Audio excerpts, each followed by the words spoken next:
चलो बढ़िया है। पता है आप लोग कैसे खुद को इम्प्रूव करते हो? पता है ये जो बंच है ना, तीनों क्लास में सबसे ज्यादा सॉर्टेड ब्रांच है अभी तक। पोस्ट वालों का तो खैर अभी इतना मेरे को आइडिया नहीं है, लेकिन hello hello hello hello yes. लेकिन है ना, इस बंच का सबसे बड़ा फायदा ये है कि आप लोग है ना, सब लोग, आप लोगों की बहुत पॉजिटिव एनर्जी है सभी में, ठीक है। एज अ ग्रुप आप लोग दिखते हो कभी भी, ऐसा इंडिविजुअल नहीं दिखते हो। तो इसको स्ट्रेंथ बनाओ। जैसे कि आप अभी रिवाइज कर रहे हो, चैप्टर 3 रिवाइज कर रहे हो, है ना, 8 आपको रिवाइज, तो आपको आपस में खुद से कॉस्टिंग कॉस्टिंग में एक एक बंदे को 80-80 मार्क आना है। समझ रहे हैं प्रीत, प्रेम? मजाक नहीं है कॉस्टिंग। वो हनीमून पीरियड हो गया खत्म, रिजल्ट आ चुका है, ठीक है। This is not a joke. Pragya ma'am बहुत चिल तरीके से पढ़ाती है, बट देन फिर उसका उसका अलग है। अगर उसका किसी से मन उतर गया ना, फिर वो पढ़ा नहीं सकती, ठीक है। वो होने मत देना। आई एम टेलिंग यू, जिस तरीके से हमने she literally help Shubhra in FM, many people in costing, you people are there. I'm telling you she is brilliant. Thing is, आप कितना लेना चाहते हो? She has very good feedback for the class. But अभी शायद आप लोगों ने होमवर्क का कुछ तो सीन किया है, ठीक है। तो ठीक है, एक आधी बार बात अलग है, लेकिन हमारे लिए ग्रुप 2 में कौन एग्रीगेट पुश करेगा बताइए? कॉस्टिंग है, एफएमएसएम है, प्रैक्टिकल, समझ रहे मेरी बात, ठीक है। सबसे इंपॉर्टेंट क्लास है पूरे दिन का प्रज्ञा का, ये ध्यान रखना।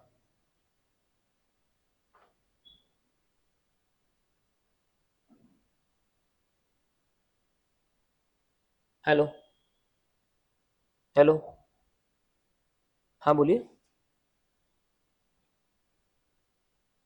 हाँ हाँ हाँ हाँ। मैं ना आपको आज ही कनेक्ट करता हूँ, कॉल मेरा क्लास चालू है, उसके बाद में कनेक्ट करता हूँ, ठीक है। चलो मैं चालू करूँ, है क्या अनुमति? चलो तो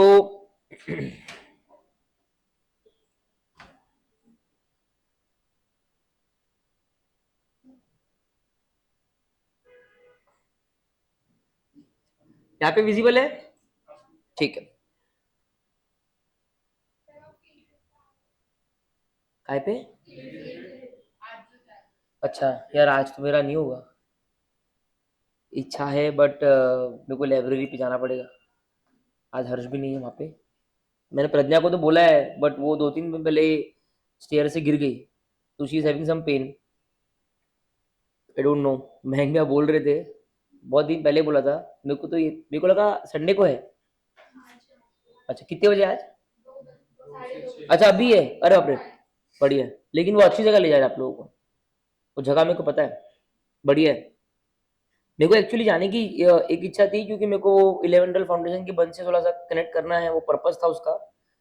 लेकिन क्या है, अभी ये सब पीक पीरियड्स में ना, हमको दोनों तरफ देखना पड़ता है, वो इशू है। फिर मेरे को मीटिंग करना है आपसे, आपसे मैं सबसे धीरे धीरे मीटिंग करने वाला हूँ, ठीक है। जिनके पेरेंट्स यहाँ नहीं है, आउट ऑफ टाउन है, उनसे तो मेरे को खुद ही पर्सनली, अपन तो काफ़ी कनेक्टेड भी रहते हैं व्हाट्सएप पे, डाउट्स एंड ऑल, ठीक है।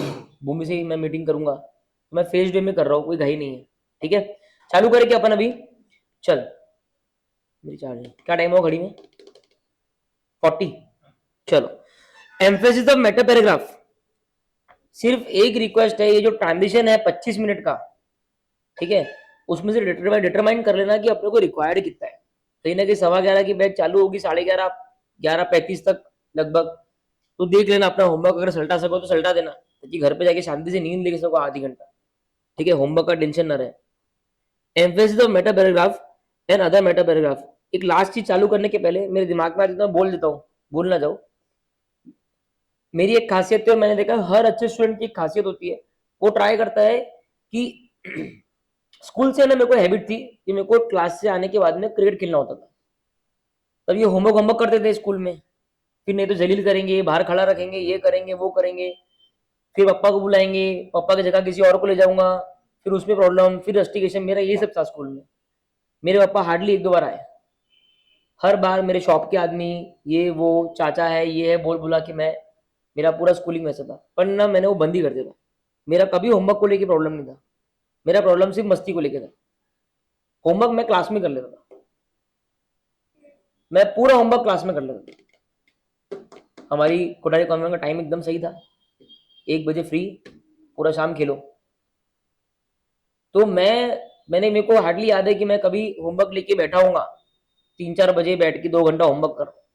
3 बजे तो साइकिल लग जाती थी रोड पे, 3 से 7, समझ रहे हो? क्लास में ट्राई करो, 12:30 हो गया ना, तुमको लगता है सर मेरे को 15 मिनट मिलेंगे ना, मैं होमवर्क कर दूंगा, करके जा।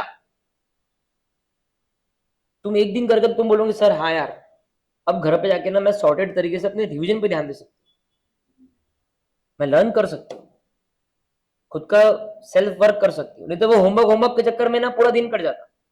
करके जाओ।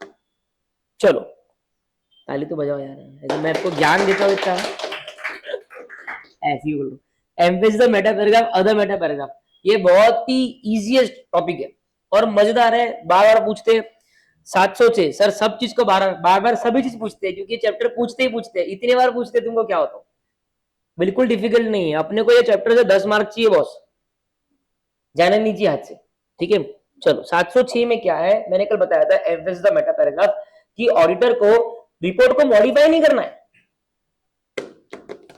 रिपोर्ट को मॉडिफाई नहीं करना है, लेकिन वो चाहता है कि मैं इस केस को लेके, इस लाइबिलिटी को लेके, मैं चाहता हूं कि यूजर का अटेंशन ड्रॉ करो।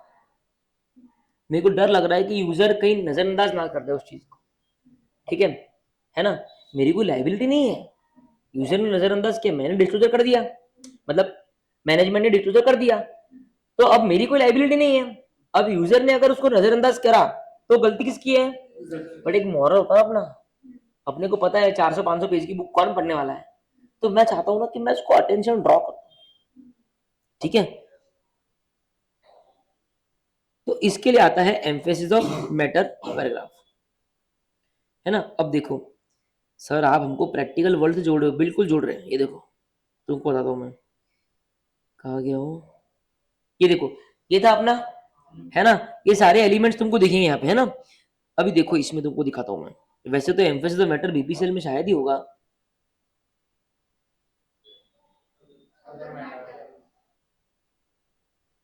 ये अदर मैटर है, अदर मैटर का दिखा दूंगा। एम्फेसिस नहीं है ना इसमें, एम्फेसिस नहीं है। देखो ये जो अदर होता है ना, इसके ऊपर एम्फेसिस ऑफ मैटर भी होता है। ठीक है, तो वैसे ही एम्फेसिस ऑफ मैटर बन के पैराग्राफ बनता है। अभी इसमें कैच क्या है कि चीज कहाँ लिखी हुई है, जो मेरे को अटेंशन ड्रॉ करना है वो चीज ओरिजिनली कहाँ लिखी है, ये बात कहाँ लिखी है, फाइनेंशियल स्टेटमेंट में लिखी है। बस उसी का मेरे को रेफरेंस देना है, उसी का मेरे को अटेंशन ड्रॉ करना है। और तुमको पता है ये दूसरा नाम जो है अदर मेटा पैराग्राफ, इसमें और एम्फेसिस में डिफरेंस क्या है? मोटा मोटा क्या डिफरेंस होगा? हाँ, उसमें एफएस की इंफॉर्मेशन को ही अपने को अटेंशन ड्रॉ करना है, इसमें वो इंफॉर्मेशन एफएस में नहीं है। सर ये क्या बात कर रहे हो, एफएस में इंफॉर्मेशन नहीं है तो मटेरियल मिसस्टेटमेंट हो गया, फिर तो वो मॉडिफाई करेगा ना। तुमको नहीं आया, मेरे को आया डाउट, है ना? सर ऐसा क्या बात कर रहे हो, अगर वो एफएस में नहीं है इंफॉर्मेशन तो मैं अदर मैटर पैराग्राफ में क्यों, वो तो मैं मॉडिफाई कर दूंगा रिपोर्ट की, तूने लिखा क्यों नहीं एफएस के अंदर, डिस्क्लोजर क्यों नहीं दिया? बेटा ये अदर मैटर वो है जो नॉन डिस्क्लोजर वाली चीज है, जिसका डिस्क्लोजर रिक्वायर्ड नहीं है, फिर भी मेरे को लगता कि मेरे को इसका, हाँ मेरे को इसका अटेंशन दिलवाना है। फॉर एग्जाम्पल मुकेश अंबानी का जो लड़का है आनंद अंबानी, ठीक है, उसकी शादी में बहुत खर्चा हुआ। अब ये एफएस में लिखा रहेगा क्या? नहीं, जरूरत थोड़ी है। लेकिन एज एन ऑडिटर मैं चाहता हूं कि शेयर होल्डर्स को पता चले कि जो बंदा बैठा है मैनेजमेंट में वो कितना खर्चा कर रहा है। ठीक है, मैं अदर मैटर पैराग्राफ में लिख सकता हूँ, कोई लिखेगा नहीं, लिखता कोई नहीं है, रिश्ते कौन खराब करेगा? ठीक है, काम वही आते हैं। ठीक है, तो लेकिन एक एग्जांपल दे रहा हूं कि वो कुछ भी लिख सकता है, whatever he feels necessary. Plot आ गया क्या? पक्का ईओएम और ओएम बोलते हैं इसको। ईओएम मतलब एफएस में लिखी है, मेरे को अटेंशन ड्रॉ करना है, OM मतलब FS में लिखी नहीं है, फिर भी मेरे को बोलना है। बात खत्म, टॉपिक खत्म। पढ़ लेंगे सेल्फ, पूरा पढ़ लेंगे। आगे बढ़ू, पढ़ा रहा हूं। 706 डील्स विथ एडिशनल कम्युनिकेशन। क्या बोला? काय में? ऑडिटर्स रिपोर्ट में। ये एडिशनल कम्युनिकेशन क्या है? Over and above required when the auditor consider necessary to, जब उसको जरूरी लगे, जब उसको जरूरी लगे। क्या? पहला कि मेरे को यूजर का अटेंशन ड्रॉ करना है टू अ मैटर ओ हो presented in the financial statement. मेरे को कब मैं करूंगा ये चीज, कब मैं ये एडिशनल इंफॉर्मेशन दूंगा? जब मेरे को अटेंशन ड्रॉ करना है, जब मेरे को अटेंशन ड्रॉ करना है यूजर का to a matter which is already presented in the financial statement. एक बार बोलो जोर की हाथ तक सब लोग, एक सुर में।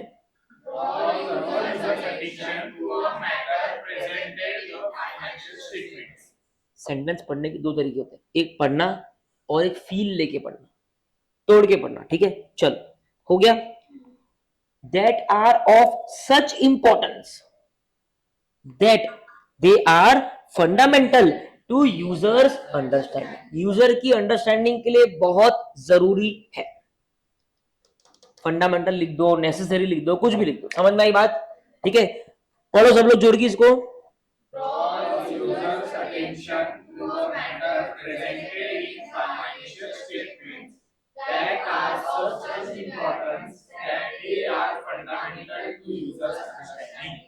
है ना, पक्का? ठीक है, देखो अच्छा मेरे को बताओ, ईओएम का ऐसे अलग है और ओएम का ऐसे अलग है? एक ही है ना?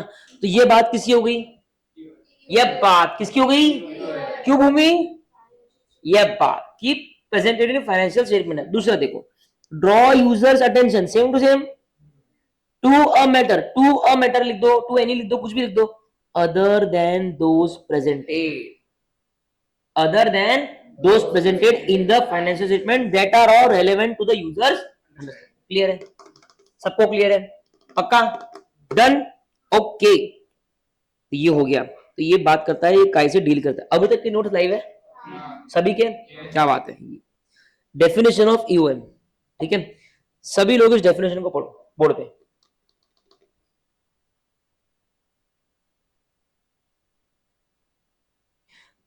ईओएम क्या है? ऑडिटर रिपोर्ट में इंक्लूड करा हुआ एक पैराग्राफ है या सेक्शन बोल दो, ठीक है, वो काय को रेफर कर रहा है? एक मैटर को जो एप्रोप्रिएटली प्रेजेंटेड और डिस्क्लोज्ड है। देवांशी, काय में? एफएस में। एप्रोप्रिएटली प्रेजेंटेड है, डिस्क्लोज, कोई अड़चन नहीं, लेकिन ऑडिटर के जजमेंट में वो जो पर्टिकुलर मैटर है, it is of such importance that it is fundamental to users understanding of the financial statement. User की एफएस को लेके जो अंडरस्टैंडिंग है, उसके लिए ये इंफॉर्मेशन बहुत फंडामेंटल है, बहुत इंपॉर्टेंट है। नहीं तो हो सकता है अगर उसने ये इंफॉर्मेशन पढ़ी नहीं तो एफएस का वो दूसरे नजरिए से देख ले गलती से। समझ में आई बात? पक्का? एकदम जैसा भी कोविड आया, जो मैंने बोला, क्रूड का एग्जांपल लिया था, क्रूड का स्पाइक हो गया, फिर मैंने उसको डाल दिया एक्सेप्शनल में, क्योंकि इन्वेंट्री का स्पाइक होना है तो ऑर्डिनरी एक्टिविटी, बट उसकी साइज और नेचर इतनी ज्यादा है कि वो एक्सेप्शनल है। ठीक है, अब मैं चाहता हूं कि मैं इसको ईओएम में भी लिखूं, कि गलती से यूजर ये ना समझ ले कि उसका क्रूड का प्राइस बढ़ गया है और जिंदगी भर बढ़ा रहेगा और अपना पैसा निकाल ले शेयर में से। हम बोलेंगे ईओएम में कि ऐसे डिस्क्लोजर करा हुआ है मैनेजमेंट का, ये आप पढ़ लो, और उसमें लिखा है कि it's a temporary situation because of geopolitical tensions. तब यूजर की अंडरस्टैंडिंग जो एफएस को लेके है वो फंडामेंटल अंडरस्टैंडिंग ठीक हो गई, ठीक है, टेम्पररी है, पैसा निकालने का जरूरत नहीं है, लगे रहने दो। समझ आई बात सभी को? ठीक है, ये ईओएम है और ओएम सेम अदर देन दोस प्रेजेंटेड, ऊपर की बात नीचे, ठीक है, क्लियर है? ईओएम में पहुंच गए, ओएम में पहुंच गए, आगे देखिए। अभी ईओएम देखो, ओएम का ज्यादा कुछ लिखा हुआ नहीं है, बात ईओएम की ज्यादा है, ठीक है। The auditor shall include EOM paragraph in the auditor's report provided. Include करने के पहले ये दो चीज ध्यान में रखना, ठीक है, ईओएम डालने के पहले उत्तेजना मत डाल देना, ठीक है, ध्यान में रखना। क्या? Auditor would not be required, बोलो, auditor would not be required to modify the opinion as a result of the matter, मतलब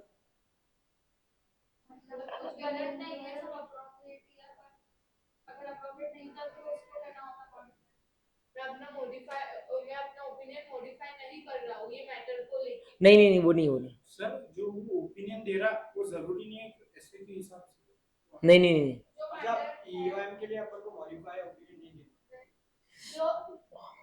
हम्म जो अपन ईओएमएफ कर रहे हैं ना, जिस मैटर को लेके अपन अटेंशन यूजर का ड्रॉ कर रहे हैं, वो मैटर से रिलेटेड अपन जो मॉडिफाई ओपिनियन दे रहे हैं ना, वो ओपिनियन उस मैटर से रिलेटेड नहीं है। कहीं ना कहीं चीज राइट। तो बोलने का मतलब ये है कि तू डाल रहा है ईओएम में मैटर, ठीक है, और मालूम पड़ा उस मैटर को लेके तेरे को ईओएम नहीं मॉडिफाई करना चाहिए, और तू उसको ईओएम में डाल रहा है। तो ईओएम इंक्लूड करने के पहले ये चीज देख लेना कि ऐसा तो नहीं है कि जो मैटर के लिए तू ईओएम डाल रहा है वो मैटर के लिए तेरे को ईओएम नहीं 705 के हिसाब से मॉडिफाई करना पड़ेगा। अगर वो है तो 705 करेगा ना, ईओएम क्यों करेगा? समझ रहे ना? ईओएम की डेफिनेशन में ही है कि वो पर्टिकुलर चीज अप्रोप्रिएटली प्रेजेंटेड और डिस्क्लोज्ड है, ठीक है। वो जो मैटर है जिसको लेके मैं ईओएम कर रहा हूं, ठीक है, वो मैटर अप्रोप्रिएटली डिस्क्लोज और प्रेजेंटेड है कहां पे? फाइनेंशियल स्टेटमेंट में, ठीक है। तो the auditor shall include EOM, लेकिन provided the auditor would not be required to modify the opinion, ठीक है, as a result of the matter, ठीक है। 705 के हिसाब से ऑडिटर को ये रिक्वायर्ड नहीं है उस पर्टिकुलर मैटर को लेके कि मॉडिफाई करना है। अगर रिक्वायर्ड है कि वो मैटर का मॉडिफिकेशन करना है तो वो ईओएम में मैटर आएगा ही नहीं। समझ गया? सेकंड, थोड़ी लैंग्वेज टिपिकल है वो, आप अपने लैंग्वेज में लिख सकते हो। एंड मतलब समझ में आया क्या? मतलब वो है एंड व्हेन ऐसे 701 अप्लाइज, इसका नाम है KAM, की ऑडिट मैटर। ये मैं पढ़ाऊंगा आगे, ये विचित्र आदमी है, ठीक है। तो की ऑडिट मैटर, अगर वो मैटर, अगर वो जो चीज है, जो मैटर है जिसका मैं ईओएम में डाल रहा हूं, अगर उसको 701 अप्लाई होता है, मतलब दैट मैटर इज अ की, तो कहा जाएगा 701 में जाएगा। की ऑडिट मैटर भी ऑडिट में ही एक पैराग्राफ होता है ना? मैंने दिखाया। गोइंग कंसर्न क्या बोल रहे हैं?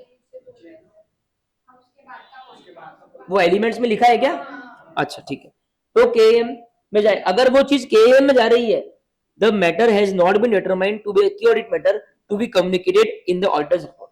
वो जो मैटर है उसको हम लोग ने एज अ की ऑडिट मैटर डिटरमाइन नहीं किया है, तभी वो कहा आएगा? एम्फेसिस में। अगर तुमने उसको डिटरमाइन कर लिया कि ये मैटर केएम है तो एम्फेसिस में नहीं आएगा, वो 701 में जाएगा। सर केएम क्या है, मैं आने वाला हूँ उसको, वो पूरा सिखाने वाला हूँ। जैसे एम्फेसिस ऑफ मैटर है ना, वैसा ही की ऑडिट मैटर भी है, ऐसा पकड़े चलो। तो वो बोल रहे हैं दो चीजें, ध्यान दें, बोर्ड की तरफ देखना, दो चीजें। अगर मान लो वो मैटर को 705 लग रहा है, मतलब वो मैटर का, वो मैटर को लेके आपको ओपिनियन मॉडिफाई करना पड़ेगा। अगर ऐसा है तो ईओएम में नहीं आएगा, तो वो फिर मॉडिफिकेशन में जाएगा। अगर उसको 701 लग रहा है, मतलब वो मैटर को हमने की ऑडिट मैटर बोल दिया, तो वो 701 में जाएगा, यहां नहीं आएगा। इन शॉर्ट 701 लग रहा है, 705 लग रहा है, तो 706 नहीं आएगा। 706 तभी आएगा जब 705 701 उस पर्टिकुलर मैटर को नहीं लग रहा है। आगे, separate section of EOM paragraph. When auditor includes EOM matter paragraph in the auditor's report, the auditor shall, ठीक है।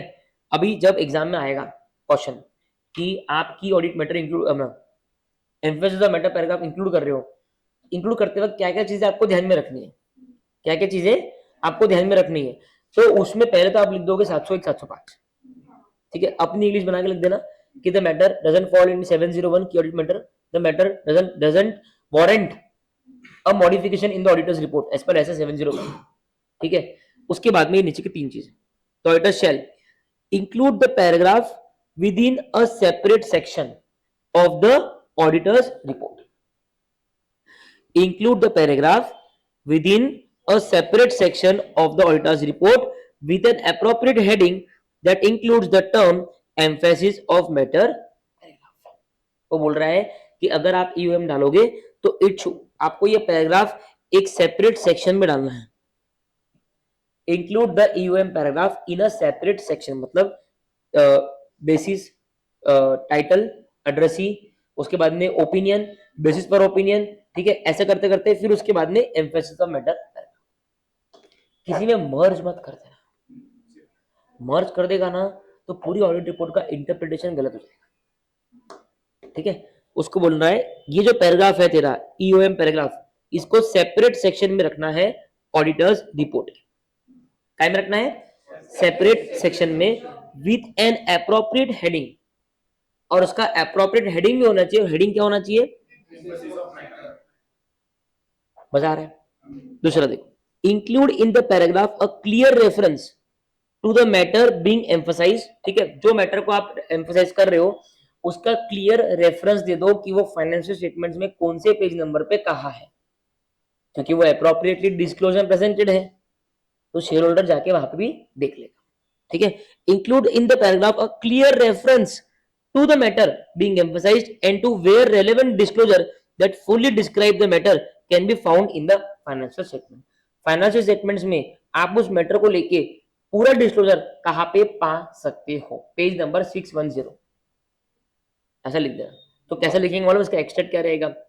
वी ड्रॉ यूजर्स अटेंशन, बोलो, We draw users' attention to a court case to a court case on the company on the company ABC Limited ABC Limited, which is under judicial proceedings which is under judicial at proceedings High Court level. and High Court level. The company currently The company projects projects a less probable outcome a less probable outcome of the case of the case against the company. against the company. Hence, the same is disclosed as a contingent liability. Hence, the same is disclosed as a contingent liability. The amount involved in the case The amount involved in the case is 500 crores. is 500 crores. Full stop, खत्म। EOM में ज्यादा fancy चलता नहीं, इतना ही।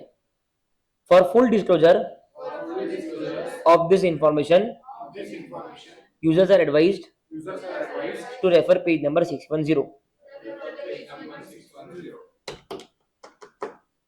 देखा, मैं हूं auditor. ठीक है, इंक्लूड ये कमांड होना चाहिए आपका लैंग्वेज।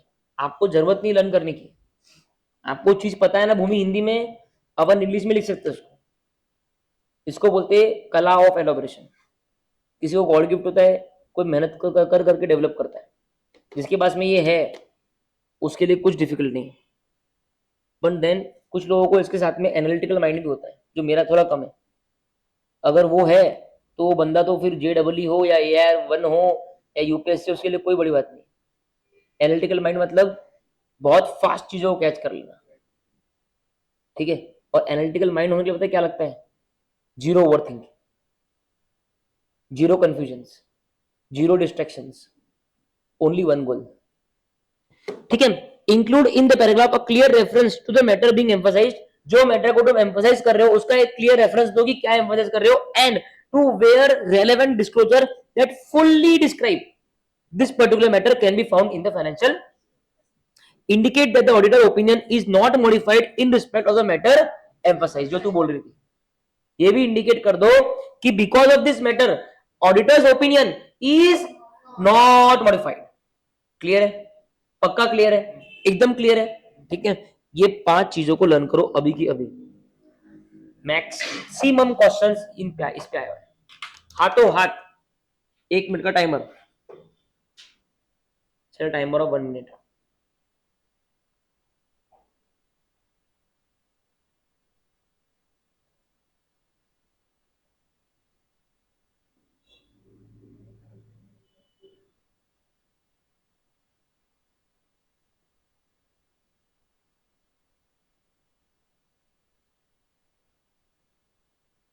हेलो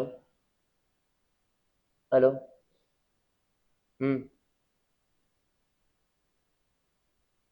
हेलो, हाउ,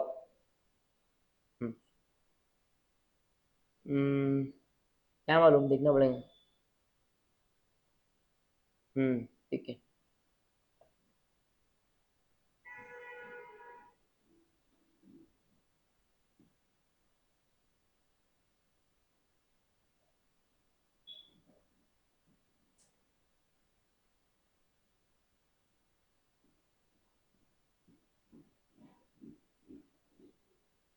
चलो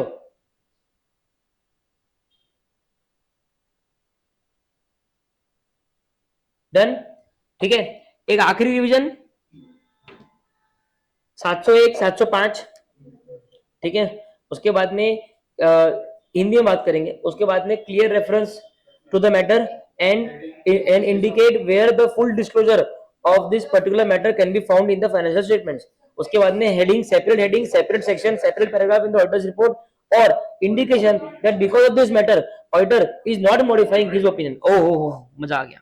सम एग्जांपल्स देखो, बाप रे बाप, इसके ऊपर इतने बार पूछा है क्वेश्चन, इतने बार पूछा है ना, आपको क्या बताऊं अमित। कम से कम 3 से 4 क्वेश्चन है इसके ऊपर, सिर्फ एग्जांपल्स। कुछ एग्जांपल दो बोल रहे काय के कि जब आपको लगेगा कि मुझे ईओएम देना है, ऐसे मैटर्स का एग्जांपल दो, ऐसे मैटर्स का उदाहरण दो जहां पे आप ईओएम इंक्लूड करने का सोचोगे। Some examples of circumstances where the auditor may consider it necessary, जब ऑडिटर इसको जरूरी समझे कि मेरे को ईओएम पैराग्राफ देना है, ऐसे मैटर्स का रेफरेंस बताओ। ठीक है, क्लियर है, ओके। देखो, an uncertainty relating to the future outcome of exceptional litigation और रेगुलेटरी एक्शन।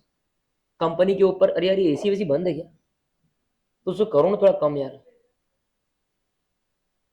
तो कंपनी के ऊपर लिटिगेशन चालू है ना, और वो एक्सेप्शनल लिटिगेशन है, बहुत ह्यूज अमाउंट इन्वॉल्व है, या कंपनी के ऊपर ईडी की रेड हुई है, मतलब रेगुलेटरी एक्शन हुआ है, ठीक है। तो उसको लेके एक अनसर्टेनिटी है, उसको लेके एक, अरे यार प्रोबेबिलिटी जाने दो, even if there is 1% of losing, even if there is a probability of 1% losing the case, then also there is uncertainty, है ना। सो बिकॉज प्रोबेबिलिटी गेम में आप कंटिंजेंट लायबिलिटी प्रोविजन में डाइवर्जन कर दे रहे हो, लेकिन प्रोबेबिलिटी के ऊपर सोचो। आज 10% प्रोबेबिलिटी है, कल बढ़ गई तो, है ना, अनसर्टेनिटी तो है। तो ये एक एग्जांपल है, इसका मैं शॉर्ट फॉर्म बोलता हूं एक्सेप्शनल लिटिगेशन, ये ध्यान में रखना। तो हम क्या बोलेंगे, an uncertainty related to future outcome of exceptional litigation. वापस पढ़ो,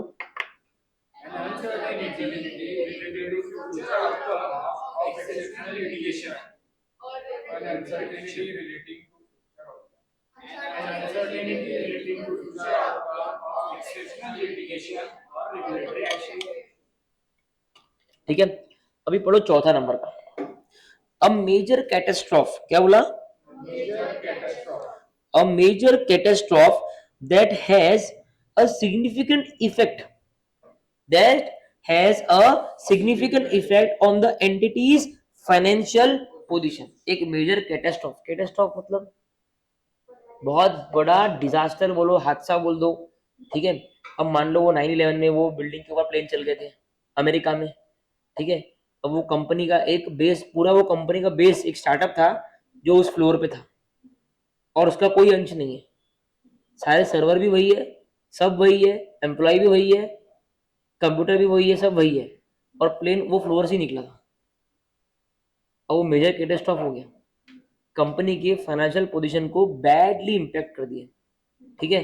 तो वो ईयूएम में आएगा। पता है वो मॉडिफिकेशन क्यों नहीं होगा भूमि, क्योंकि कंपनी ने डिस्क्लोज किया कि हमारा गोइंग कंसर्न खतरे में है। यही हमको चाहिए था कि कंपनी अगर गोइंग कंसर्न अजम्पशन नहीं यूज कर रही तो डिस्क्लोज कर कि मैं गोइंग कंसर्न यूज नहीं कर रही।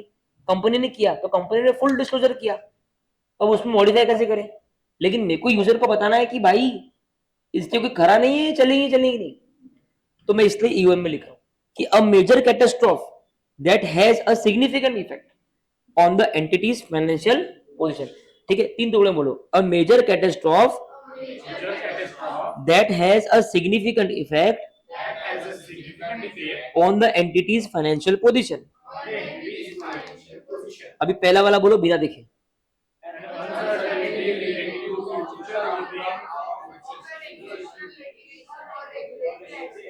ठीक है, वापस से।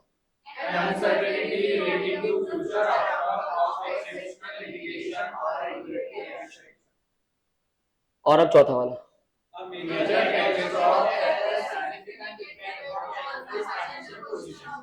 कंपनी, हाँ जो भी 3 बढ़ गए हो, ठीक है, ओके।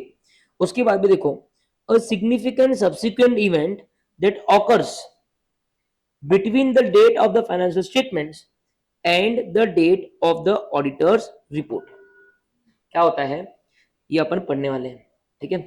इसमें क्या होता है, ये एक ऐसे है, ठीक है। इसमें क्या होता है कि मान लो ये 31 मार्च है ना, और ये ऑडिट रिपोर्ट की डेट है, मान लो 30 मई होगी, 30 अप्रैल होगी, एफएस के बाद नहीं होगी ना, है ना। इसके बीच में कोई बड़ा इवेंट हो जाता है, वो यहां कैप्चर्ड नहीं है, यहां, लेकिन मेरे को बताना है, ठीक है। तो होता क्या है कि जब ऐसे सिग्निफिकेंट इवेंट होते हैं ना, तो मैनेजमेंट क्या करता है, एफएस तो बन चुके हैं, तो मैनेजमेंट क्या करता है, हम एक एएस पढ़ने वाले, एएस नंबर 4, ठीक है, शायद इसके बाद नहीं पढ़ने वाले हैं। एएस नंबर 4 में इसको लेके बात है, वो क्या बोलता है कि 31 मार्च है ना, उसके बाद में कुछ हुआ, ठीक है, तो मैनेजमेंट को फाइनेंशियल स्टेटमेंट में एक डिस्क्लोजर दे देना चाहिए कि ऐसा ऐसा हो गया, कोरोना आ गया, इसका इम्पैक्ट अगले साल आने वाला है, लेकिन क्योंकि इतना बड़ा चीज है, इसके लिए मैं इसी फाइनेंशियल स्टेटमेंट्स में सिर्फ एक डिस्क्लोजर दे रहा हूँ। ये कौन लिखेगा, मैनेजमेंट लिखेगा। अब ऑडिटर आएगा, अब मैनेजमेंट ने क्योंकि एफएस में लिख दिया, तो 706 का दरवाजा खुल गया, ईओएम का दरवाजा खुल गया। अब मैनेजमेंट, अब ऑडिटर बोलेगा कि मेरे को ये सिग्निफिकेंट सब्सिक्वेंट इवेंट को अपने ईओएम में दिखाना है, क्योंकि कोरोना सिग्निफिकेंट है। तो अ सिग्निफिकेंट सब्सिक्वेंट इवेंट मतलब 31 मार्च के होने के बाद का, ये इवेंट कब हो रहा है, एफएस और ऑडिट रिपोर्ट के डेट के बीच का। ऑडिट रिपोर्ट के बाद तो ईएम बन गया ना, अब कैसे इंक्लूड करोगे। तो एफएस और ऑडिट रिपोर्ट की डेट के बीच में कोई सब्सिक्वेंट इवेंट हो जाए और वो क्या हो, सिग्निफिकेंट हो। a significant subsequent event that occurs between the date of FS and the date of auditor's report. That's it. ये एग्जांपल है, क्या पढ़ रहे हैं अपन, एग्जांपल पढ़ रहे हैं ना, है ना। तो ये एग्जांपल है पहले, नहीं अदर मैटर्स में क्यों नहीं आएगा, क्योंकि एफएस ने डिस्क्लोज कर दिया, क्योंकि मैनेजमेंट ने डिस्क्लोज कर दिया। एफएस तो पहले बन जाते ना, मतलब नहीं, तो मैं वही बोल रहा हूँ, AS4 हम जब पढ़ेंगे ना, उसमें बताया है कि 31 मार्च के बाद में भी कुछ कंडीशंस है जहां पे मैनेजमेंट एफएस को ओपन करके उसमें डिस्क्लोजर देके क्लोज करे, प्रोवाइडेड ऑडिट रिपोर्ट साइन नहीं। इसकी अंडरस्टैंडिंग AS4 में आएगी, ठीक है, वो इसी को लेके, ठीक है।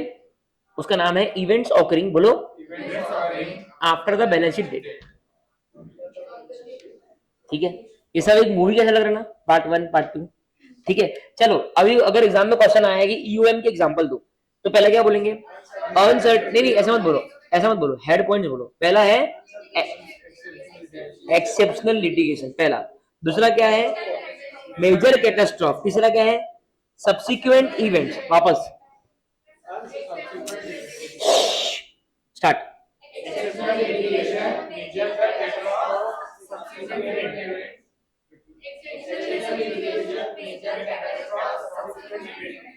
एक्सेप्शनल लिटिगेशन का सेंटेंस कैसे फ्रेम करेंगे, an uncertainty relating to future outcome of exceptional litigation or regulatory action, खत्म।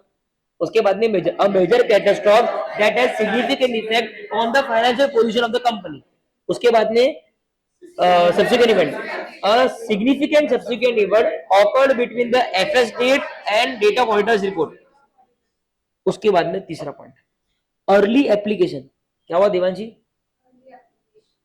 समझ में आया ना तीनों, अर्ली एप्लीकेशन, बोलो ना यार, where permitted of a new accounting standard that has a material effect on the financial statements. मतलब क्या हुआ,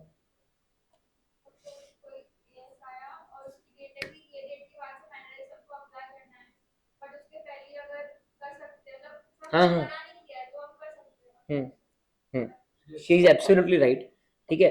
तो जैसे मान लो अब इंडियस है, इंडियस का एक स्लैब्स थे, एएस के स्लैब्स थे, लेकिन तुम अपना रहे हो, तुमने जल्दी अप्लाई कर दिया, ठीक है, एक नया एएस आया, अभी आपको AS6 नाम का कुछ भी नहीं है, AS8 नाम का कुछ भी नहीं है, ठीक है। मान लो एक, अच्छा पता ही नहीं ये चीज, बीच में कुछ नंबर छूटे हुए हैं, तो देखो बता आपको 1 2, ठीक है, 3 3 तो समझो ऊपर छोड़ दो, वो अंकित सर लेंगे। तो 1 2 4 5, ठीक है, 7 9 10, ये अपना पार्ट 1 हो गया। इसमें से अपने कौन से बचे? 7 बचे हैं, ठीक है, और 9 बचा है और 4 बचा है। ये 3 अपने पहले होने वाले हैं। तो अपना पार्ट 1 खत्म, ठीक है। पार्ट 3 में जो मेजर थे वो अपने खत्म कर दिए, मतलब जो 20 से लेके 29 तक थे, अब छुटकू मुटकू बचे हैं, ठीक है। और बीच के पार्ट में तब 2 ही बड़े बचे हैं, लीजेस और इनकम टैक्स, थोड़ा बहुत EPS, employ benefit. Oh shit, सबसे बड़ा वो तो वो, हाँ खत्म हो जाएगा, पहले अपने को ऑडिट खत्म करना है। चलो चलो चलो चलो, early application where permitted often. आपने क्या किया, आपने अभी AS6 आया मान लो, उसको बोला जैसे बोला इसने अपनी इसी का नहीं कि अगले साल 1 अप्रैल से लगने का, लेकिन कंपनी ने आज से लगा दिया, परमिटेड है, मना नहीं करा हुआ है, तो फिर उसका कहाँ मटेरियल इफेक्ट है एफएस में, वो मैं ईओएम में डिस्क्लोज कर सकता हूँ। एफएस में तो डिस्क्लोज करा हुआ ही है, एफएस में एफएस के अमाउंट भी चेंज थे, उसके कारण डिस्क्लोजर भी करा हुआ है, लेकिन क्योंकि क्या है, लोगों को पता नहीं रहता ना नया एएस आया है, उसको पता ही नहीं था AS6 और ये है नहीं, 8 है ही नहीं, लोगों को पता नहीं है AS6 नया आया है, ठीक है। तो हम हमारे ईओएम के थ्रू लोगों को आगाह कर रहे हैं, समझ में आया? इसका मतलब सर ऐसा भी होता है ना सर, मतलब कुछ एएस ऐसे जो कुछ तो भी लिमिट की वजह से या फिर एक एंटिटी को नहीं लग रहा है और फिर एंटिटी एलिजिबल होती है, वो एएस मतलब जब अगर एप्लीकेबल होते हैं वो इसको, तो वो भी डिस्क्लोजर इसमें आएगा ना, क्योंकि इसमें वेयर परमिटेड नहीं, उसको अर्ली एप्लीकेशन नहीं बोलेंगे ना, वो तो एप्लीकेशन तब है जब आपको लागू हो रहा है, अर्ली एप्लीकेशन मतलब तेरे को लागू नहीं है, ठीक है, लेकिन तेरे को मना भी नहीं किया। फॉर एग्जाम्पल अगर कंपनी बोलती है कि इम्पेयरमेंट ऑफ एसेट्स है, 100 करोड़ की नीचे की कंपनीज को इम्पेयरमेंट ऑफ एसेट वाले एएस को लगाने की जरूरत नहीं है, ठीक है, 2 साल नहीं है, तीसरे साल से हम लगाने बोल देंगे। लेकिन कोई कंपनी है उसका टर्नओवर 100 करोड़ से कम है, लेकिन वो आज से लगाना चाहती है, तो लगा सकती है, इसको बोलते हैं अर्ली एप्लीकेशन, ठीक है। कोई डाउट आया क्या? ठीक है, early application of new accounting standard, वापस से, जिसका मटेरियल इफेक्ट है फाइनेंशियल स्टेटमेंट्स में। अब सुनो, ये हो गया क्वेश्चन खत्म, ठीक है। अभी देखो तुमको क्वेश्चन जाके लिखना है, एक तुम लिखोगे write short note on definition of EOM and OM, ये हो गया इसका क्वेश्चन नंबर 1 देवांशी। उसके बाद में ईओएम में क्या क्या आएगा, तो ये पांचों चीज लिख देना, ठीक है। ये ध्यान में रखना, ये सुपर स्टार मार्क है और ये एग्जाम्पल भी सुपर स्टार मार्क है। तो 3 क्वेश्चन है भूमि, एक ये और एक ये, ठीक है, ये दोनों मिला के ये हो जाएंगे, ठीक है, ओके। 3 क्वेश्चन हो गए, अभी चौथा देखो, the inclusion of EOM in the auditor's report does not affect the auditors opinion. क्या मतलब है इसका?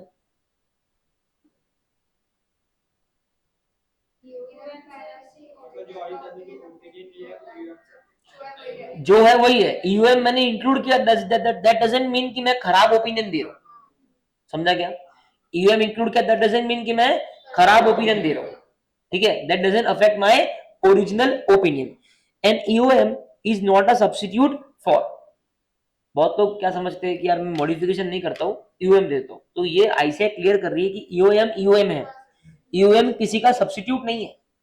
बोलते ना मैं हूं, मैं किसी के रिप्लेसमेंट में नहीं आया, मेरा खुद का अस्तित्व है, ठीक है। So it is not a substitute for, बोलो। अब हम लोग जो भी सेंटेंस पढ़ेंगे स्टार्ट यहां से करेंगे, ठीक है। Not a substitute for a modified opinion, बराबर है, not a substitute for disclosure in the financial statements, not a substitute for reporting in accordance with 570 when a material uncertainty exists.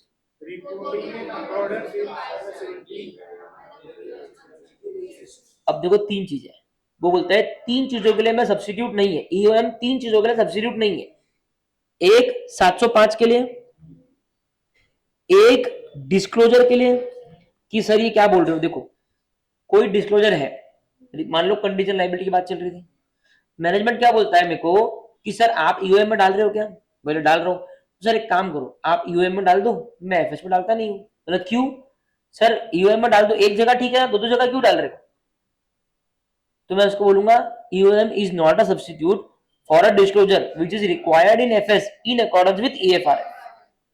जो तेको करना है वो तेको करना है, तू डुप्लीकेशन मत सोच।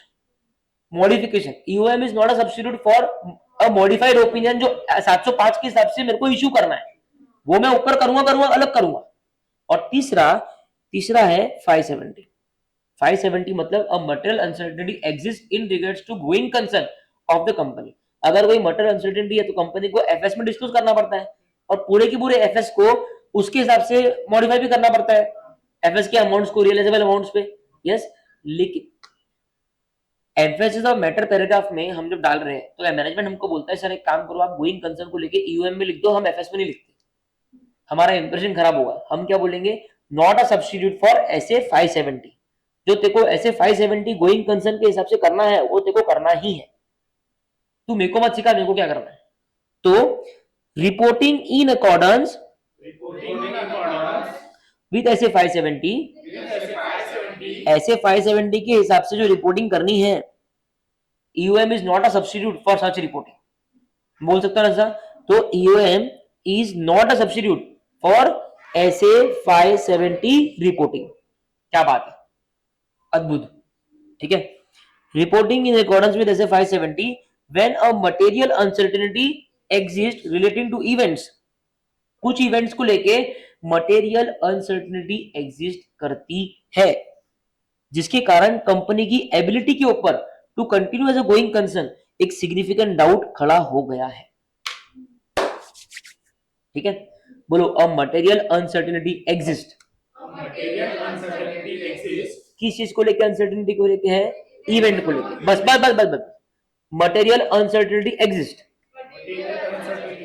किस चीज को लेके है, इवेंट को लेके। कोई इवेंट है जिसको लेके मटेरियल अनसर्टेनिटी है कि क्या होगा, इंडिया इंग्लैंड का मैच है, क्या होगा, इंडिया जीतेगी हारेगी, इवेंट है, बट आज एक मटेरियल अनसर्टेनिटी है, हमको पता नहीं कि ये होगा या ये होगा, ठीक है। और इसके कारण क्या हो रहा है, एक सिग्निफिकेंट डाउट क्रिएट हो रहा है। बोलो, किस चीज को लेके डाउट क्रिएट हो रहा है, एंटिटी की एबिलिटी को लेके कि वो गोइंग कंसर्न के तौर पे चल सकती है ना। मान लो स्टार्टअप है, कंपनी का सीईओ जिसकी ड्रीम है, जिसका पूरा एनर्जी है, वो वेंटिलेटर पे है, पहाड़ से नीचे गिर गया, वेंटिलेटर पे, ठीक है। अब एक मटेरियल अनसर्टेनिटी चालू है इवेंट को लेके कि वो यहाँ रहेगा या वहां रहेगा, यस, और उसके कारण एक सिग्निफिकेंट डाउट क्रिएटेड है ये पूरे स्टार्टअप के ऊपर कि ये कंटिन्यूअस गोइंग कंसर्न रहेगा या नहीं रहेगा। अब वो बोल रहा है ये ईयूएम में आप डाल दो, हम नहीं डालेंगे, बेशरम आदमी, तो पहले डाल, ठीक है। समझ में आई। तो ये एक और क्वेश्चन है, और बहुत इंपॉर्टेंट क्वेश्चन है, देख लेना आप क्वेश्चन देंगे, आपको लग रहा होगा मैं ऐसे ही रिएक्ट कर रहा हूँ, ठीक है। तो ये भी एक क्वेश्चन एग्जाम में आता है कि ईयूएम इज किस चीज को लेकर ईयूएम सब्स्टिट्यूट नहीं है। समझ में आया, ठीक है। तो ये क्वेश्चंस को सबको पता है क्या, कैसे नोट्स बनाओ, मैं तुमको एडवाइस करता हूँ, ये चारों क्वेश्चन एक ही पेज पे एक के बाजू में एक लिखो, तुम्हारी लर्निंग पावर बढ़ जाएगी। लैंडस्केप बनाओ और ऐसे लिखो, जबरदस्त, ठीक है। अदर मैटर पैराग्राफ, ईओएम खत्म, क्या है अदर मैटर पैराग्राफ, मैं बोला अदर मैटर को कुछ भी नहीं है। The auditor shall include OM paragraph in the auditor's report, ठीक है, provided this is not prohibited by law. Law prohibit नहीं करता है। अब मैं डाल रहा हूं भाई आनंद अंबानी की शादी के बारे में, तुमको पता है आनंद अंबानी ने कितना खर्चा किया है, मैं बताता हूँ अदर मैटर पैराग्राफ के थ्रू, और मैंने पूरा लेख लिख दिया कि ये सिंगर आए थे और वो आए थे, दुआ लिपा आई थी, ये आया था, जो भी आए थे, है ना, ये सारे एक्टर्स नाच रहे थे, सब मैंने लिख दिया उसमें, ठीक है। अब ये लिख दिया तो लिख दिया, लेकिन ये लॉ प्रोहिबिट अगर करता है तो मैं लिख पाऊंगा क्या। तो पहले मेरे को देखना है कि वो लॉ ने कोई प्रोहिबिट नहीं करा है, क्योंकि बेहुदा बात लिखी है इसमें, क्योंकि एफएस में वो चीज है नहीं, होती तो मैं यूएम डालता, ओएम भी डालता, ठीक है। एंड व्हेन 70, वही बात 701 वाली, अगर उस मैटर को 701 लगता है, देखो अब यहां तुमको एक इंडिकेशन आ गया कि 701 में कोई भी मैटर आ सकता, चाहे वो एफएस में हो, ठीक है। उसके और भी फीचर अपन पढ़ने वाले हैं, लेकिन ये फीचर मेन है कि ईओएम मतलब एफएस में होना चाहिए, ओएम मतलब एफएस में नहीं होना चाहिए। केएएम कुछ भी चलता, के की नहीं, के एम, कुछ भी चलता, ठीक है। एफएस में है ना है फर्क नहीं पड़ता। तो ये दो चीजें है तो तू ओएम नहीं कर सकता, कोई डाउट? ये ओएम पैराग्राफ में क्या आएगा मतलब?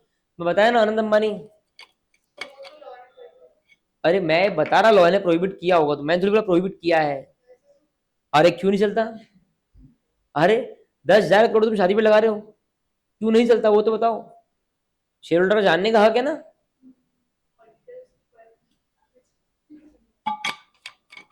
अरे ऑब्वियसली एक्टर थोड़ी लिखेंगे अपन, एक फाइनेंशियल इंफॉर्मेशन कि ऐसा ऐसा ये हुआ था, ठीक है। उसके अलावा अपन और क्या बोल सकते। अब ये है जो तुम्हारा वेंटिलेटर पे आदमी है, ठीक है, 570 को लेके, ठीक है। वैसे तो इसका डिस्क्लोजर तो एफएस में भी आना चाहिए, मतलब वो तुम देखोगे भी ऐसे 570 जब पढ़ाऊंगा ना मैं, तो उसमें बोलता हुआ ऐसे जो भी इवेंट्स है उनका डिस्क्लोजर करना पड़ेगा, तो वो भी एफएस में आएगा, एफएस में आएगा तो ईओएम में आएगा। ओएम के और क्या एग्जांपल्स है? प्रिंसिपल ओनर की इंटीग्रिटी, अगर अगर वैसा कुछ रहेगा तो वो मॉडिफिकेशन का पार्ट नहीं बनेगा। नहीं नहीं नहीं, वैसा नहीं लिख सकते अपन। वो तो तू तेरे सब्जेक्टिव जजमेंट पास कर रहा है। बता दो, मैं थोड़ा सोच के थोड़ा हेल्प लेके गूगल वगैरह का होगा वो। मैं तो हर बार ये एग्जांपल शादी का देता हूँ, वो तो अलाउड है, मैंने तो पढ़ा हुआ है एक जगह। किंगफिशर केस में था, किंगफिशर केस में था जब वो हो गया था ना पूरा मैटर, तो ये विजय उसने पूरा विजय माल्या को लेख लिखा था उसने कि मतलब बेसिकली, हाँ बेसिकली क्या है ना, ये क्यों लिखना होता है हम शादी का, कि भाई नहीं नहीं इंसान की बात नहीं है, जो आप भाई कंपनी का पैसा कहाँ यूज हो रहा है, ठीक है। कंपनी का पैसा कहाँ यूज हो रहा है, कंपनी ने उसको सैलरी दिया, रेम्युनरेशन दिया, है ना, वो अपनी पर्सनल लाइफ में ये कर रहा है, लेकिन ये सारा पैसा उसका थोड़ी है, कुछ पैसा कंपनी की वेल्थ से भी आया है, हर चीज से आया है, ठीक है। तो वो सब आएगा। अब जो कंपनी इथेनॉल बना रही है फॉर एग्जाम्पल, ठीक है, इथेनॉल बना रही है, सब कुछ ठीक है, एप्रिल डिस्क्लोज ठीक है। अब मेरे को ओएम में डालना है कि अभी इथेनॉल को लेके बहुत गर्मा गर्मी चालू है, और मेरे को डालना है कि एक डाउट है कि इथेनॉल का जो ब्लेंडिंग है वो फ्यूचर में कितना होगा, जितना सरकार बजट कर रही है उतना हो पाएगा, कि जितना अभी कर रहे हैं उतना होगा या वो भी नहीं होगा, तो मैं अदर मैटर में डालूंगा, क्योंकि शेयर होल्डर को जानना जरूरी है ना। कल सरकार बोल देगी हम इथेनॉल मिक्स ही नहीं करेंगे, कंपनी बंद। समझा क्या? Okay, now we are at key audit matters. तो we have 10 minutes from here, okay, set a timer of 11 minutes. Yes, communicating key audit matters in the independent auditors report. अभी की audit matter होते क्या है? Key audit matter होते क्या है? Key audit matter are those matters that in the auditor's professional judgement, बोलो, key audit matters are those matters that in the auditor's professional judgement. ये है नंबर 1, ये है नंबर 2। ऐसे मैटर जो ऑडिटर के प्रोफेशनल जजमेंट में वर of most significance in the audit of financial statements of the current period. अब देखो ये 4 है, 1 2 3 और 4, इनको जोड़ेंगे, ठीक है। Key audit matter are those matters that in the auditor's professional judgment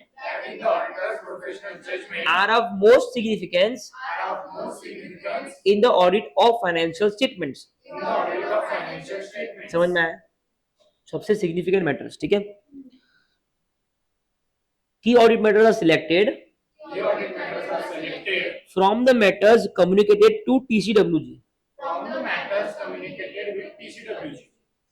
बहुत ही प्यारा पॉइंट है, इतना लॉजिकल पॉइंट है ना, जब पढ़ाता हूँ इतना ज्यादा लॉजिक क्रिएट होता है। देखो सुनो, क्या डेफिनेशन है कि ये सिग्निफिकेंट मैटर्स क्या है, क्या है। अब क्या हो रहा था कि इसको डिसीजन ऐसे क्या में था कि इसको मैं एफएस से जोड़ू या अदर देन एफएस से जोड़ू, जैसा ईओएम को जोड़ा एफएस से, अदर मैटर को जोड़ा अदर देन एफएस से, इसको कैसे जोड़ू? तो बहुत अच्छा रिप्लाई है, बोले इसको कहीं मत जोड़ो, ये एफएस में हो ये एफएस में ना हो, लेकिन अगर मैटर सिग्निफिकेंट है तो वो के में आएगा। पहली बात तो ये है। लेकिन इसको तुम एक जगह से जोड़ सकते हो। मैं बोलूं क्या? तुमने टीसीडब्ल्यूजी को मैटर कम्युनिकेट किया होना चाहिए। अब फिर आईसीआई ने पूछा उसकी क्या नीड है, नहीं किया तो वो तो सिग्निफिकेंट हो सकता है ना। तो इतना प्यारा रिप्लाई है। आईसीआई ने क्या बोला कि अगर मैंने टीसीडब्ल्यूजी को नहीं भी किया तो भी तो मैटर सिग्निफिकेंट हो सकता है ना। तो तू ऐसा क्यों बोल रहा है कि इसको टीसीडब्ल्यूजी को कम्युनिकेट करा वैसे मैटर से जोड़ो, ऐसा क्यों बोल रहा है? पता मैंने क्या रिप्लाई किया? मैंने बोला अगर तूने उसको टीसीडब्ल्यूजी को रिपोर्ट ही नहीं किया, हाँ तो वो सिग्निफिकेंट कैसे हुआ? अगर तूने टीसीडब्ल्यूजी को मैटर कम्युनिकेट ही नहीं किया तो वो मैटर को तू सिग्निफिकेंट कैसे बोल रहा है? क्योंकि मैटर अगर सिग्निफिकेंट है तो तू टीसीडब्ल्यूजी को कम्युनिकेट करेगा ही करेगा, है ना। तो उसका सोर्स पता है क्या है? टीसीडब्ल्यूजी को कम्युनिकेट करे हुए मैटर्स। तो तुम केएम में वही मैटर्स डाल सकते हो जो तुमने टीसीडब्ल्यूजी को कम्युनिकेट किए हैं। अगर तुमने कोई मैटर को टीसीडब्ल्यूजी को कम्युनिकेट नहीं किया है तो तुम उसको केएम में नहीं डाल सकते। Beautiful point. ठीक है, तो अगर अपन तीनों का सार्थ देखें, पहला है ईओएम, वो एफएस से जुड़ा है, मतलब वो मैटर एफएस में डिस्क्लोज होना चाहिए, प्रेजेंटेड होना चाहिए। ओएम, ये other than the matters disclosed और प्रेजेंटेड इन द एफएस, और ये matters which are communicated to TCWG. आंख बंद करो, इमेजिन करो ये ट्री सामने जो तुमको बनाना है अपने नोट्स में।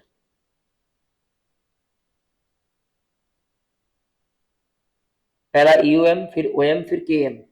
ईओएम मतलब matter presented and disclosed in FS, OM मतलब not presented not disclosed in FS, KM मतलब communicated to TCWG.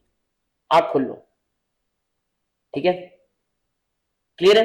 Okay, objective देखो, ऑब्जेक्टिव क्या है? ये तो है, इसका नाम है, नाम देख लेना, ठीक है। The objectives of the auditor are to determine key audit matter. 701 क्या बोलता? ऑडिटर का ऑब्जेक्टिव क्या है कि उसको डिटरमाइन करना है कि कौन से मैटर की ऑडिट मैटर है। मान लो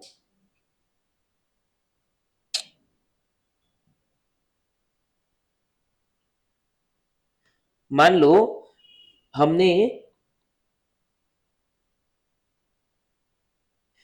लो हमने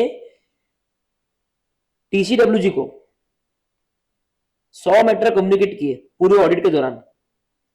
100 के तो सिग्निफिकेंट होंगे क्या? नहीं। तो 701 क्या बोलता है? इसमें से देखो कि सिग्निफिकेंट कौन से। ये पहला ऑब्जेक्टिव है, ठीक है।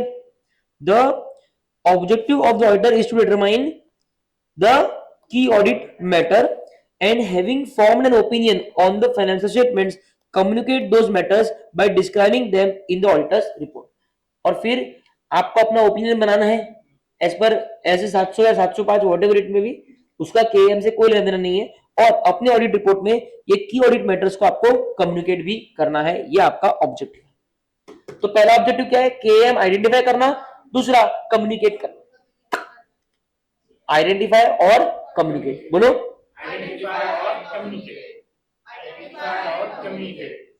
डिटरमाइनिंग की ऑडिट मैटर्स। अब पहला ऑब्जेक्टिव क्या है? डिटरमाइनिंग की ऑडिट मैटर। अब वो कैसे होगा? The auditor shell determine from the matters communicated with TCWG. ये क्यों बोल रहा बार बार? ये क्योंकि वो आपको याद दिला रहा कि ये वो मैटर्स में से होगा जो तुझे टीसीडब्ल्यूजी को कम्युनिकेट किया है। हाँ भूमि, टीसीडब्ल्यूजी को कम्युनिकेट नहीं किया वो मैटर को तू केएम में डाल सकती क्या? क्यों? हाँ, hello hello, good afternoon Sandeep, मैं एम स्क्वायर में हूँ, एक आधी घंटे में पहुंच रहा हूँ सीएसआरटी पे।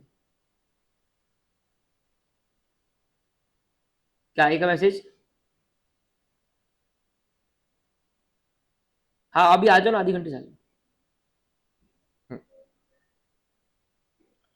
ठीक है, समझ में आया है ना? मैटर्स क्या है?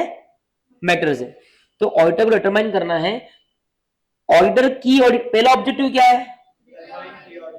ठीक है, अब उसके लिए वो क्या बोल रहा है कि ऑडिटर को डिटरमाइन करना है, काय में से करना है, जो मेटर्स में, ये बकेट है, ये बकेट है, इसमें वो सारे मैटर है जो तुमने टीसीडब्ल्यू को कम्युनिकेट किए है, इस बकेट में से ढूंढो कौन से सिग्निफिकेंट है, ठीक है। Those matters that require significant auditor attention in performing the matter, और उसको सिग्निफिकेंट मैटर पता है भूमि कब बोलेंगे, जिन मैटर्स पे ऑडिटर का बहुत ज्यादा अटेंशन गया, वो मैटर सिग्निफिकेंट मैटर, ठीक है। मैंने 100 मैटर कम्युनिकेट किए टीसीडब्ल्यूजी को, अपने कम्युनिकेट तो सब कुछ करते हैं ना, जरूरी नहीं कोई कर दो, कुछ भी कर दो, ठीक है। कोई मैटर तुमने टीसीडब्ल्यू को कम्युनिकेट ही नहीं किया तो वो तो सिग्निफिकेंट हो ही नहीं सकता, लेकिन जरूरी नहीं कि तूने जितने भी कम्युनिकेट किए वो सारे सिग्निफिकेंट हो, उसमें से कुछ नॉन सिग्निफिकेंट भी होंगे। अब मैं कैसे आइडेंटिफाई करूं कि वो सिग्निफिकेंट है या नहीं है, वो ऐसे होगा कि जो मैटर्स पे ऑडिटर का बहुत अटेंशन गया ऑडिट करने के दौरान, वो मैटर सिग्निफिकेंट, वो मैटर, मान लो एक कंपनी में चोरी हुई, क्या हुई, चोरी हुई, वो चोरी को लेकर डिस्क्लोजर एफएस में करा हुआ है, करा हुआ है नहीं करा हुआ है, फर्क पड़ता क्या, नहीं पड़ता। फर्क क्या पड़ता कि टीसीडब्ल्यूजी को कम्युनिकेटेड है क्या मैटर, और मैंने वो चोरी को लेकर टीसीडब्ल्यूजी को ही मैटर कम्युनिकेट किया था कि सर ऐसी चोरी हुई भी है, आपके नजरों में ला रहा हूं। अब वो चोरी से मेरे को बहुत प्रॉब्लम हुआ, क्योंकि वो चोरी में पता है क्या हुआ, वो चोरी में कंपनी का सिस्टम ब्रीच हुआ, क्या हुआ, इंटरनल कंट्रोल ब्रीच हुआ। मुझे डर ये है पकड़ी ये गई, कितनी होगी जो पकड़ी गई नहीं। मेरा बहुत अटेंशन उस मैटर पे था, ये मेरे लिए की ऑडिट मैटर है।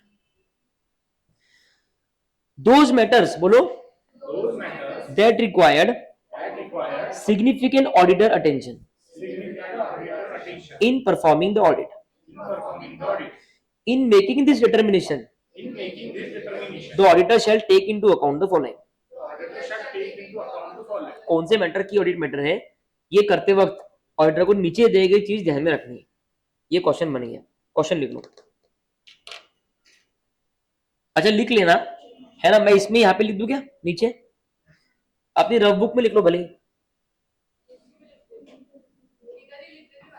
वही बोल रहा, बाद में फेयर कर लेना, अभी कहीं भी लिख दो।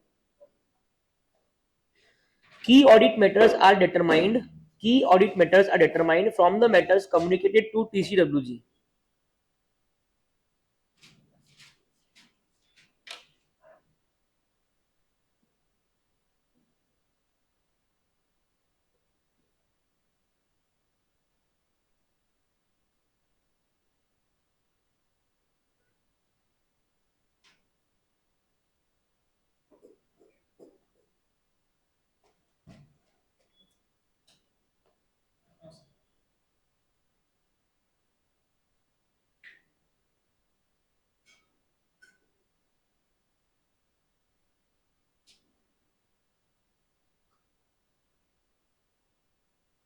हो गया, ठीक है ना। तो क्या बोला मैंने तो question,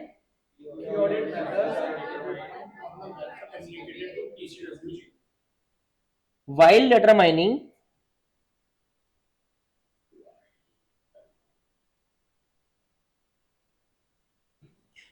determining such matters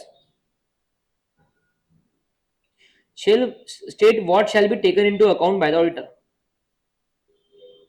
what shall be taken into account by the auditor.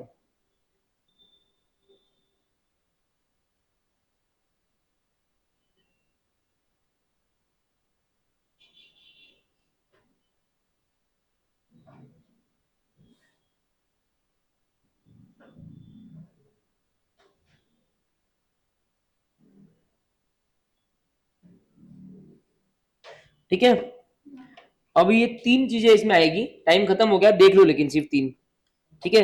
Areas of higher assessed आरओएमएम, ऐसी एरिया जहां पे आरओएमएम ज्यादा असेस किया था, ठीक है। या फिर significant risk identified in accordance with ऐसे 315 के 5 के हिसाब से, अपने आपको याद होगा क्वेश्चन पढ़ा था अपन ने, रिस्क पे तो छाटना कि सिग्निफिकेंट कौन से है, तो सिग्निफिकेंट रिस्क कौन से आइडेंटिफाई हुए इन अकॉर्डेंस विद ऐसे 315।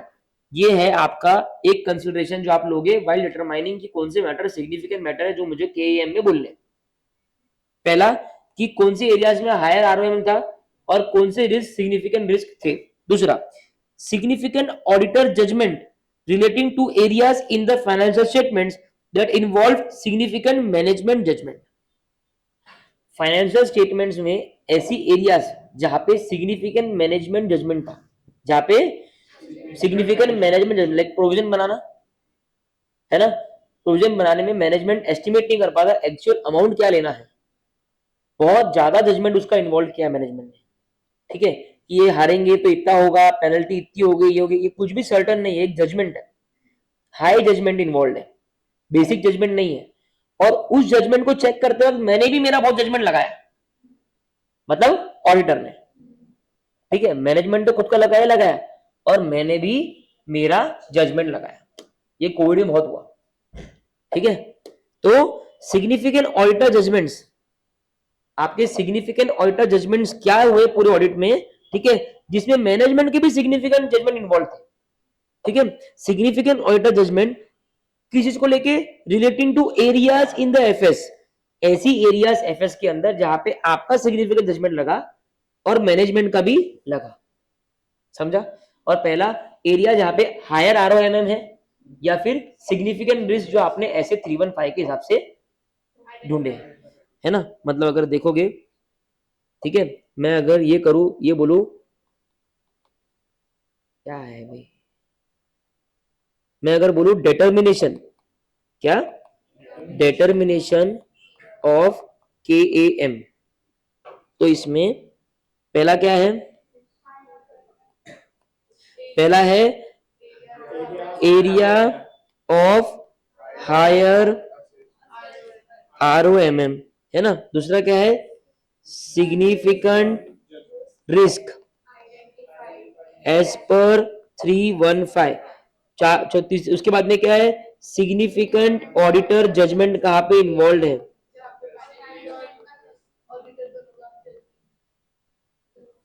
राइट।